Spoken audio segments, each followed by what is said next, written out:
All Welcome, right. everyone, to this series. This is the pressure-free interview series for April 2025, and I have Thomas Hinton here as our first guest.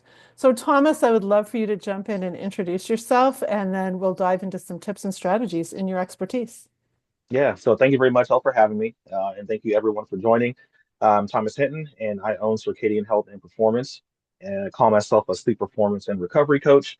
So what I do is I help people understand how and why sleep directly impacts, their athletic, mental, physical performance, recovery, just, personal for, performance if you're not an athlete. And I just hold their hand throughout the entire process and walk them through it. I'm so curious, like, what got you into sleep specifically? Yeah, so I've been in the sleep medicine now for it'll be 16 years in October, Wow. and I started off in the sleep lab doing sleep studies, helping people, with their sleep apnea and stuff like that.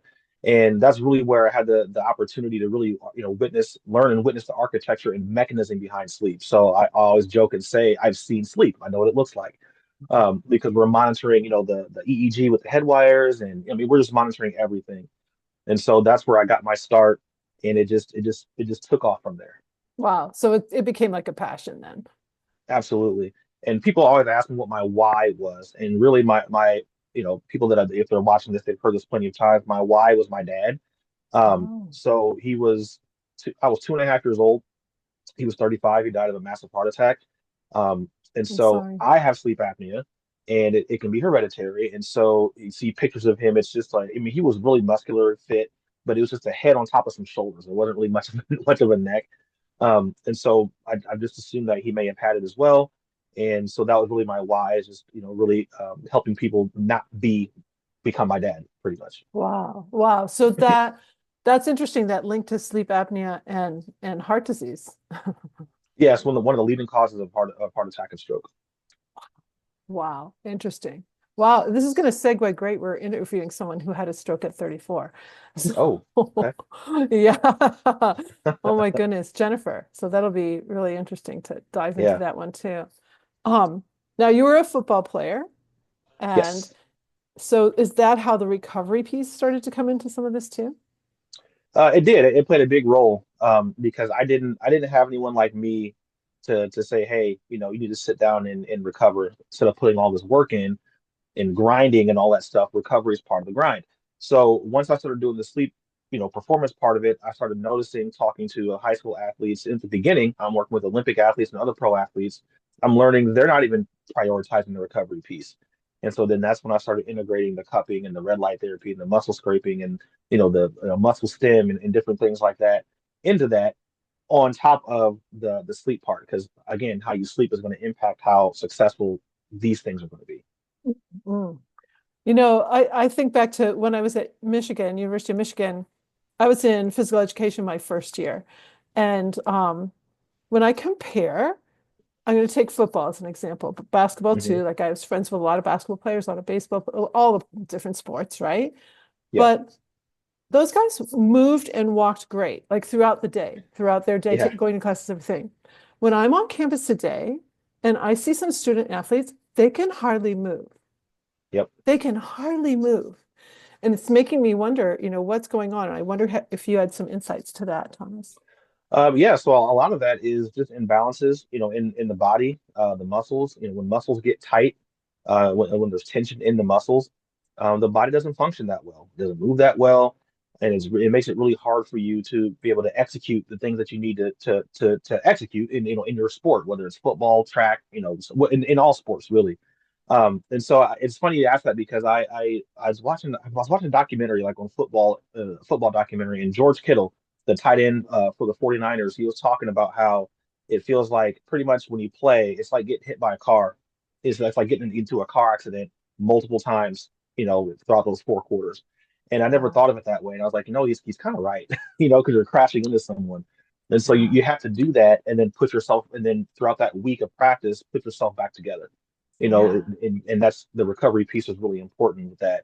And so that's kind of, in other sports that isn't football, that's not as barbaric like that. But I Hmm. mean, you're still breaking your body down, you're still getting beat up. And it's really important that again, just help your body, put itself back together and let those muscle fibers and tissues fuse back together bigger, harder, and stronger. And Mhm. sleep is where that happens. Wow. Wow. All right. So let's dive into some strategies, tips. What do you have to share with us, Thomas? Yeah, so one of the most important things that I focus on is having a set bedtime and a set wake up time. Sometimes that alone, that making that tweak alone, makes a big difference because your body needs to know. This is where the whole cortisol conversation comes into play, because your body needs to know when to start suppressing cortisol, when to start releasing it. And so when your sleep schedule is just a roller coaster where you're going to bed at different various times, you're waking up at various times, your body kind of goes through this thing where it's like, hey, like I don't know when do I need to start, releasing cortisol? When do I need to start suppressing it? And so it's really good to have a set bedtime and set wake up time. So that's one really good tip. Another one is doing what I call a 30-minute wind down period. So let's say if your bedtime is 9:30, at 9 o'clock you start your wind down. Like no technology, no phones, computers, like TV. Like you find something to do that's relaxing within that 30-minute wind down period. If you're an athlete, maybe do some recovery stuff. And then the last 5 to 10 minutes of that wind down period is finished off in the sleep environment because you want to create triggers that your body and your brain will recognize leading up to sleep. So therefore, that transition into relaxation and sleep is a lot more pleasant. So you're creating patterns, Yes. routines and patterns that it's interesting when I coach, and you may know some deeper things about this than I do, so I'm going to ask this. Um, when we're just about to fall asleep and just before we wake up, our brain is moving into theta waves, Yep. or our subconscious and conscious are more connected. And I think about what did almost every culture, every religion do for millennia? That was when people prayed. But when Yeah. the counterculture came along, we kind of threw that away. So if I coach people that were born before 1970, Hmm. 1965, almost every one of them would say, oh yeah, I did prayers at night. Now I lay me down to sleep. I pray the Lord. Yeah. Get it? My soul to keep. If I die before I Before I wake, wake, I right? pray the Lord my soul to take. Yeah, my daughter and I do that every night. People, we didn't know if we'd survive a night. We didn't Yeah. know if we'd wake up in the morning. So our prayers were, so important in those bookends of the day. And so I love what you said, that 5 minutes, like you're in bed and you have some sort of a routine thing. So whether Yep. it's gratefulness or, that's interesting. Yeah, I want to piggyback on something if you don't mind. So when we talked Yeah. about kind of before, and so the big, like the evolution, thing always comes up. Well, what did we do back in the Stone Age? When we had cavemen, because you were hunting, but you were also trying to prevent from being hunted as well. So like, how did we get to this point now with our sleep? Because it was probably pretty hard to sleep, knowing that you had to be on high alert all the time for that a predator might be coming to get you.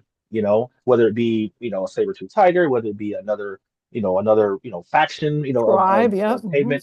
And so it's just really interesting when you start diving into that, about how we got to this point, especially with the dawn of the technology age. So yeah, Mhm. With our bright screens. yeah, yeah. That's another thing too. Like put your phones down. I'm really good for that. Once I put it down, it's down. Like I don't. That's it. My Mhm. friends and family know at 9:30. Like don't text or call Thomas at 9:30 because he's done. He's done. Wow, Yeah. that's really beautiful. You mentioned going back in the Stone Age, and the other thing a lot of people don't know is that for males, when they trigger the stress response, it's an up to 9 hour cycle. Hmm. But for females, it's an up to 24-hour cycle. Wow. That started back then. Who was on Yeah. alert? Who was protecting? For the Yeah. most part, it was males protecting females and children. And so your cycle of, I call it the stress cycle, is different than mine. Yep. I think that's really fascinating. That is interesting because then you start getting into adrenal fatigue, and just going, yeah. There's so many different ways we can take. All right, more tips though. So you've given us a couple good tips. How about some recovery tips? Yeah. So recovery tips. So one of the big ones for me is breathing exercises, Okay. box breathing, and for those that don't know what box breathing is, It's like if you the way they describe it, it's like the shape of a box, and so like the first, the first line going up the box is you breathing, taking a big deep breath in. You hold for about 3 or 4 seconds, and then you let out through the mouth, and then that's the line going across. And then you hold for 3 or 4 seconds, and then you take another deep breath in, and so it's it's like a shape of a box. Mhm. So I usually have a lot of my clients do the deep breathing exercises, the box breathing, just because it just brings your nervous system down. I do it a lot, and I try to make sure you know I try to be mindful of the placebo effect. Of like, okay, is it am I feeling like it's working, or do I just want it to work? But Right. I do these, especially before I do like talks and stuff like that. Like I did a few of them before I logged in, because I always get really nervous before I do these things, and so I just kind of do these breathing exercises to help bring myself down. Um, Another one for Wait, in terms of I recovery. gotta share something for a moment. Yeah, no, go ahead, go ahead. When I first heard the term box breathing, what I Yeah. thought it meant, because I work with this body coach, she's going to be one of the speakers. Hmm. I thought it meant, because I always have well, just not athletes, but any of my clients, like relax your abs and actually create three-dimensional space when you breathe. And so Hmm. it's like, oh, box breathing, that's like you're creating a box in your Yeah. body. Hey, it's always open to interpretation. Hey, whatever works for you. That's right. I'm so like kinesthetic and physical. Like I'm bringing everything to the physical. So Yeah, no, that's that's funny. fine. Hey, if that's what works, I'm all for it. All right, But no, another one. yoga or stretching. I have some clients in the past that have they do yoga during that 30-minute wind down period, as part of their recovery. Sometimes they do some pretty advanced, stretching, stuff that 'cause stretching is not my thing. So they're kind of telling me what they're doing. I'm like, hey, that sounds great, you know. But they do some pretty advanced stretch. They have some pretty advanced stretching techniques, and I've even had some clients sort of show me how to do some stuff too. So I'm always learning from them. Um, so is there anything? So let me ask you this: in terms of recovery, are you talking like recovery as an athlete, like recovery as like a other? Is it like a different context of recovery that you want me to touch on? I'm going to guess that pretty much everyone who's coming on here, if they don't consider themselves an athlete, they still do Hmm. workouts. Like they do something. Maybe they're weekend warriors. Maybe they're like my youngest son's a marathoner. My other two play hockey. Like they play men's league. Like they're still in sports, even though they're not in Okay. sport anymore. Yeah. So I think, I mean, pretty much every friend I have does some sort of workout. So Okay. what is, like what's a great routine after a workout? Okay. So hydration. Mhm. So you want to make sure and hydrate, and water is great, but it doesn't replace the minerals and stuff like that you're sweating out. So like magnesium, potassium, and sodium. So you always you want to make sure and put those back. Another good recovery routine is doing protein intake. Some people do it through food. I always recommend that my athletes do it through a shake, because it doesn't need. I mean, the body still has to break it down and digest it, but it doesn't.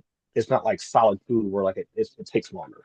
Mm. So I usually have them do a protein shake at least probably about 2 hours before bed, no sooner, no later, because I know Okay. that within 2 hours before they go to bed, I know that they're not going to do anything to deplete that protein storage. And so the reason why is because your body breaks down protein into amino acids. And Mhm. so our bodies don't naturally produce amino acids. So we have to give it that through protein. And so when you get into deep restorative sleep, where the about 75% or more of your growth hormone is released, then those amino acids in that growth hormone work in concert together during that muscle fiber tissue rebuild process. So that's why Interesting. it's really important to do that protein intake. I haven't had anybody have any issues with like getting up and going to the bathroom throughout the night, as long as they hit that 2 hour mark. I mean, they can do it before as well, but like two Okay. hours is really like the cutoff for me. Is there, So that's a Go I'm ahead. just curious for like anybody, like non-athlete, anybody, um, having more of protein in that evening meal, Hmm. because is that going to do kind of the same kind of purpose you're talking about here? I'm Yeah, yeah. curious. So if they do it through food, that's fine. Yeah. I just have I just a lot of my clients prefer shakes anyway, because it's just easier, Hmm. faster. So. I mean, I have some that do a lot of chicken and fish and steak or whatever they want to use for protein Right. in the evening. And hey, however you want to do it, that's fine with me. I want you to go over that again because I think this is fascinating. This is new to me. So, Yeah, you want so me to go through it again? just like, okay, so I'm gonna do my protein shake or protein 2 hours before I go to bed. Yep. And then what is happening at night? What's So what happens is I'll start with the stage of sleep. So stage three sleep, 75% or more of the growth hormone is released during stage three sleep, which is your restored, like a deep restorative stage. And so what happens is your body breaks down protein into amino acids. And then those amino acids work in conjunction with the growth hormone that's released during that muscle fiber tissue rebuild. So so it's really, cool? really important to get that in your body, so your body can repair itself properly during sleep. That's really, really cool.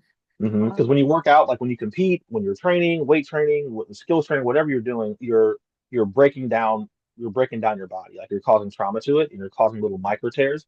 And so what happens is during sleep, those micro tears again they fuse back together. So that's mhm. how you get stronger. If you ever notice, like if you were working out or weightlifting, and when you first start with a let's say it's 100 pounds, it's like man, I'm really really sore. Well, your muscles weren't ready for that. They didn't like that. And then eventually it starts to get easier. Well, because now when you sleep, again, like your body repairs itself, it recovers itself, and it's now ready and prepared for what you're going to do to it. And then let's say you go to the next weight, 150 pounds. Well, it wasn't ready for 150 pounds. So then that process starts all over again. Mhm. So that's literally how part of the process of getting stronger is allowing your body to repair itself during sleep. Wow, that's beautiful.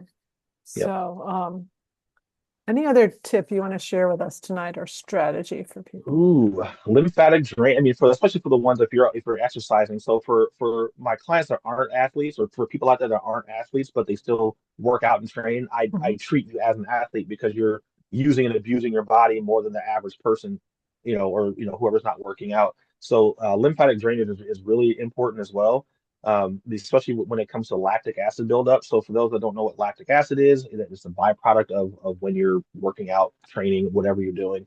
Part of the reason why your muscles and stuff feel sore and fatigued. And so flushing that stuff out as much as possible is really good. So if you have like a massage gun, if you have any like the compression sleeves, that like that air Mhm. up and that kind of help move fresh, nutrient and oxygen rich blood, throughout the legs. Mhm. That's also really good too. But yeah, I would say lymphatic drainage is a pretty big one for me, and increasing blood flow I to just the came areas that are across a sore. term I had never heard before. Is it compartmentalize? Com Do you Oh, know what compartment this syndrome. compartment syndrome? Thank you. Can you share a little bit about that? I just came across that.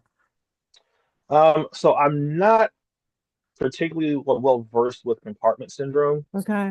So I don't want to. I'm not going to touch on that too No, no, much. you don't have Yeah, because I don't really. Yeah, because I don't really. to. I haven't had anyone that's had it. Like, I know. I mean, I know about it. Okay. Um, but yeah, I'm not really. I'm not well versed in that on that part of it. That and But I know it's not rhabdo? good though. I know it's not good. No, You have to it's get the not. surgery. Some people Yeah. have to get surgeries to get that stuff corrected. hmm Yeah, I was thinking about it in with a lymphatic thing.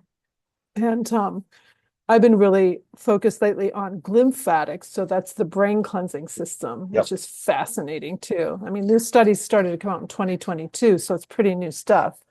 So we're Yeah. constantly learning about the body and we're constantly upgrading what we're doing here, which is pretty amazing. All Yeah. right, And so to let's piggyback. just Oh, go go ahead. ahead. Sorry. No, no, no, you go. This is your interview. No, so to piggyback on that, so what we learned was, and I tell people this all the time as it pertains to prioritizing their sleep, is that a lot of people we don't realize this, but structural damage. It's said that structural damage actually takes place in our brains, throughout the day when we're using them. Now we can't feel it, but I mean it's even happening right now as I'm delivering this information, as everyone on here is, receiving this information and just whatever you did throughout the day. They say that brain cells are destroyed and broken down, and a lot of metabolic waste is deposited within like the spaces in the brain cells. So what happens is when we sleep, and they've noticed this when they were actually scanning someone's brain while they were sleeping, Mhm. and what the certain stage of sleep that we go into, and our brain cells actually shrink, and pulses of cerebral spinal fluid come in and pretty much power wash our brains, and then that stuff gets filtered out through our glymphatic system. So we have a lymphatic system, which is our, drainage system in our body, and then, like you said, our glymphatic system is our drainage system in the brain. And so I Amazing. think that's really cool because that's how you feel more rested and more refreshed and more, awake and stuff like that during the day when you get up in the morning. Yeah. I was following when I started my creating my method back in 2010, I was following a neurobiologist who described the stress response as lining your brain cells, your neurons on the edge of a cliff. And the slightest change in blood pressure is killing them. Well, your blood Yep. pressure changes when you go into fight or flight. And so that's all this, my kids call it stress sludge. Yeah. That's good. We gotta clean this stress sludge, but you can't clean it out if your brain is in a state Yep. of stress hormone induced situation. It can't clean it out. So this whole thing is really, really fascinating to me. Wow. Yeah. Yeah. It's pretty cool when you start peeling the onion back on this kind of stuff. It's like, oh wow, like I didn't know that. Hmm. So let's go back over your tips and solidify it. Yes. So I think the first one you shared was um, wake up, go to sleep at the same time. Yep, Right? having a set bedtime and a set wake up time. Yeah, Hmm. even on and I hate to say this, and a lot of my clients hate to do this, but even on your off days, even on the weekends, like have a set bedtime. Even if it's a set bedtime and wake up time for the weekend, make sure it's consistent. Now, is it Hmm. always going to be perfect? No, but consistency is the key. I'm thinking of college students who are watching this. I had a rule that I could go out one night a week. The other night I had to Yeah. practice my violin. I had to study and practice my violin. Like Yeah. and I was a student athlete waking up super early every morning. So, Hmm. but one night a week I could do that. So it's on the weekend typically. But the one weekend I broke it, I actually met the man who is my husband. So Okay. so every once Okay, in a fine. while There are rules are meant to be outliers, broken. It's pretty funny. That's good. That's Okay, real good. so set bedtime, set wake up time.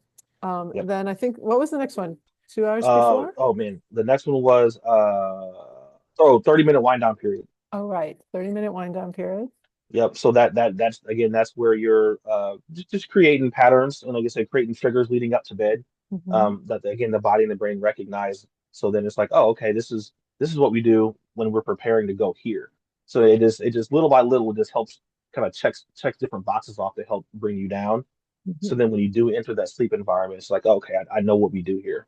Hmm. Oh, speaking of, I'm gonna add to that. Another big tip is make sure that you like the sleep environment is like designed for sleep. So like don't do like homework if you can. I know sometimes you can't help it, but don't do homework, don't do finances, like work, checking emails, in the sleep environment. You don't want your body to associate that with stress. So then again, you enter that environment and it's like, oh, okay, well, the last time Elle was in here, we were stressed out. So let's go ahead and prepare for that.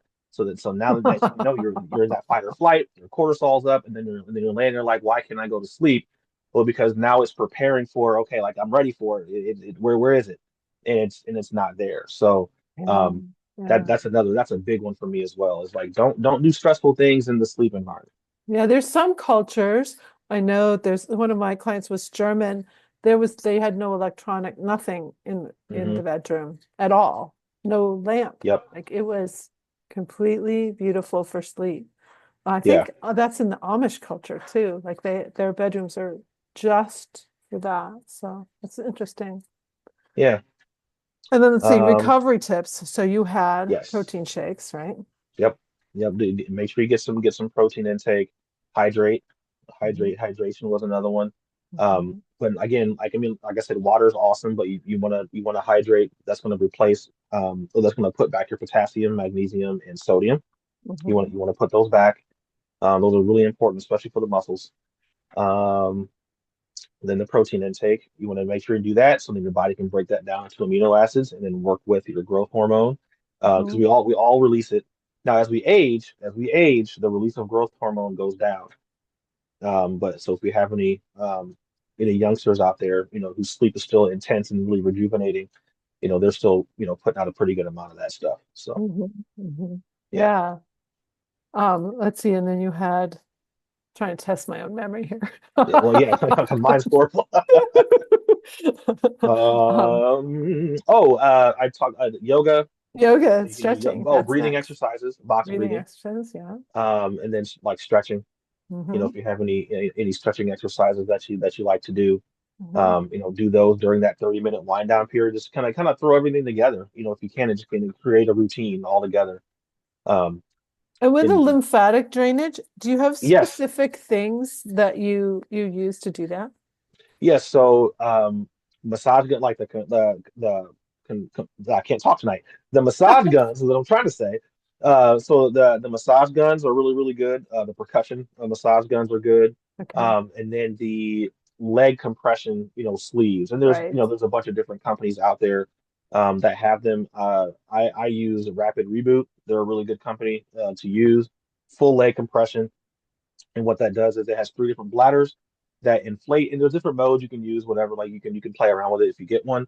But they have three bladders and they all inflate, and it literally is just moving a lot of that lactic acid and flushing that stuff out, and moving fresh oxygen, nutrient-rich blood up and down, your leg and your body and stuff like that. So those are really good too. Beautiful. Well, thank you. Epsom salt baths, those are really good to do as well. Oh, yeah. Those are I'm nice and real old big on that. fashioned. Yeah. Oh, serious. No, a lot of my client, I'm like, do an Epsom salt bath because when that salt, like when it dissolves, it turns into magnesium and then it gets into the muscles and really helps it relax. So, Mhm, mhm. yeah. Beautiful. Beautiful. Well, Thomas, thank you so much for this. We're going to now go into the Zoom room. So if you're watching on Facebook and want to join us, you can go to www, you have to do the three W's, by the way, dot Zoom with ELLE.com. And you can pop into this room where we have some people in here and we're going to do a little question and answer time now. So I'm going to close out the Awesome. Facebook portion of this and yeah, we're going to do questions and answers. So thank you so much, Thomas. This is really, I learned a ton. I'm excited. And I'm sure others did too. And let's see, I've got to go up here and Yeah, like I said go. before, I always feel like there's so much meat left on the bone because I can go like so the different way. Fine. Oh no, yeah. And also, how people get a hold of you, how people get together with you. Let's just Okay, do that before we understood. leave here. So I put if you've joined my series, you'll get Thomas's LinkedIn. You can connect right to him there. Um, any other Yeah, way that's you the want best them to place is connect to LinkedIn. you? Is that the best place? Yeah, that's the best place is LinkedIn. Yep. Perfect. Okay, great. So, all right, I'm gonna see if I can do this here. I'm gonna stop the Facebook. Boom. I'm gonna stop the recording so we can talk freely.